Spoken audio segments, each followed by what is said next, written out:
What's up guys, it's Michael here. In this video, I'm going to talk about why interest rates are currently most likely going to drop in future. So as I mentioned in my previous video, I said it was going to go up and housing prices will continue to be the new stabilizer, will be basically the new normal, or prices will go up. And, thankfully I was wrong. Like everyone else, people make wrong predictions. In this case, my prediction was wrong. So, based on a study on NAR, the National Realtors Association, and on Zillow, that interest rates will actually begin to go down pretty soon. They predict within the year of 2023. So, currently, the interest rates are determined by multiple factors: inflation, and how the market's doing, and currently the presidency.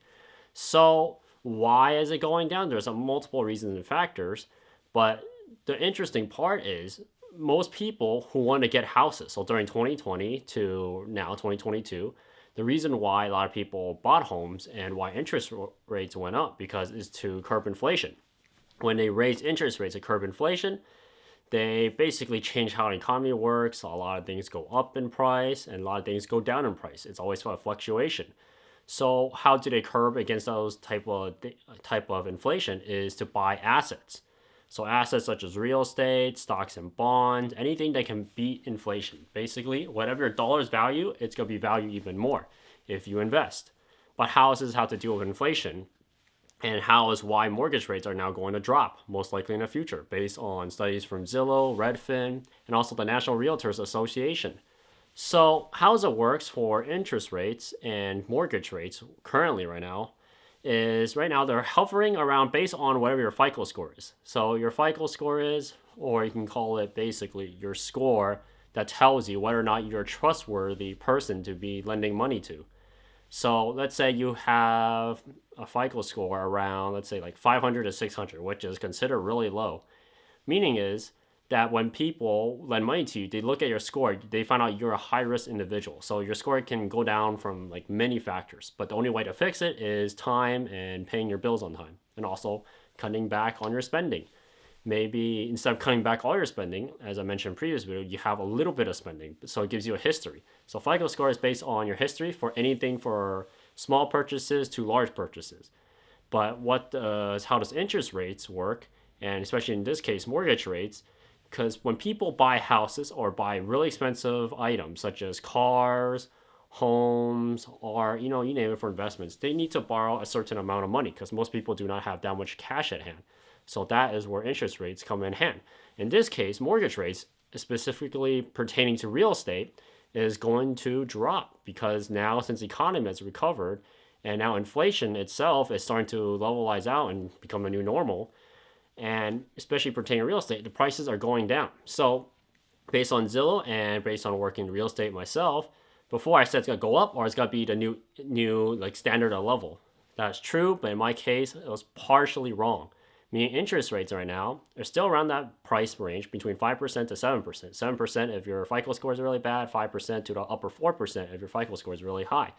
But you notice, but there's more and more houses now sitting in the market. If you're looking for a specific pertaining home, and you notice on there's actually a lot more homes on the market compared to like a year or two ago. So if there's more homes on the market and people are not buying it, most likely it'll get people to drop in prices. So that is one factor.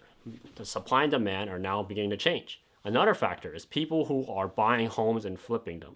Yes, a lot of people flip homes to make a living, but at the same time, the more people that flip homes, the more chances of the value of housing not being worth as much. It'll go down. And the reason why is when someone buys a home, like a person lives in it, buying a home to live in it, that home most likely when they buy it, they will not sell. So it will not come back into the market. So when people buy houses, they don't put it back on the market. So the inventory will be less and less and less.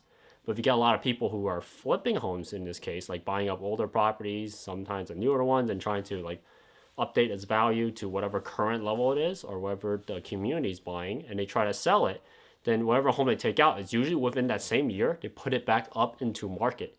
And if you think about this, when people do that, they have a history of the transaction, meaning is they can tell whoever bought this home a year ago and they put it back in the market, they can see when was the previous price of this property. That you can tell If most people buy homes, they can tell that this home has been bought and flipped. And a lot of people, let's be honest, a lot of people do not like that. And some people before they didn't care, they just buy it. So that's why it increases the value. But now when people see that, you see an increase in price because you think about it, they're there to make money. So if you bought that home before that needed to be renovated or updated, they could have bought it themselves and renovated themselves and saved like $100 to $50,000 instead of them upcharging. Because I've seen so many of these. And since now there's more and more people still flipping homes because they use that to make a living, now housing prices are starting to go down because a lot of people who bought homes in 2020 to 2022, they bought it, they want it, they use it as an investment, real estate, or for living. And since they bought it, they're not going to buy another one for a while. So that's how it is. And why interest rates are now becoming to drop, because since the economy is starting to stabilize and now housing prices are starting to come down. As for how much it'll go down, only time will tell. But since interest rates, also really high interest rates prevents people from buying houses. So the people bought it had the money and capital to go in. The people who are still looking for a home, because I still have a lot of clients who are still looking for homes and they can't purchase it because they can't pay the mortgage payments because the mortgage payments are so expensive thanks to high interest rates and also increasing house prices. So right now it's a time game. So instead of being, the seller has the leverage, the buyers will now begin to have the leverage. But as how much leverage, only time will tell. So Zillow and NRA is thinking the interest rates will eventually start to ticker down. So you look into like 2023, maybe late 2023. Because it's interesting to see this. When there's a shock in the system or in the market in this case, a lot of people panic buy or panic sell. Like a lot of people, it's not stable. It's never stable. So as why as interest rates were going down is because a lot of people now are starting to taper off for home buying. So the government now is always trying to play catch up. They're never in front of the buyers or the sellers. In this case, government is always sitting right behind and seeing what is going up in front. So in this case, real estate market is now to go down. So they go down, they're going to try to match it by slowly lowering the interest rates back to whatever the percentage was before the pandemic in 2020. So right now in 2023 or going towards 2023, interest rates is predicted to go around the mid 4%. So you're looking at 4.5, maybe 4.3. That is the average. So you have really good FICO score, you can maybe lock in a 3% interest rate. And if you're like that within the average, they predict around 4.5. And if you have a really bad FICO score, you're looking at basically 5%. That'll be the new standard. But what's interesting is if people who are willing to play the waiting game in specifically buying anything like real estate or any expensive purchases, such as high-end cars for collections, high-end arts for investments, then the waiting game will be the right call for you. But for people who are waiting for like many years to get a property or move different places, some people, that's how they want to do their purchase. They don't want to pay that high mortgage payment, which is understandable. It's not for everyone. That's it for this video. I'll see you guys next time. And there's a lot of hot news topics coming up, especially on the ones with student loans. There's actually a double whammy for that one in the next video. Hope you guys like this video. Please like, share, and subscribe. And I'll see you guys next time. Peace.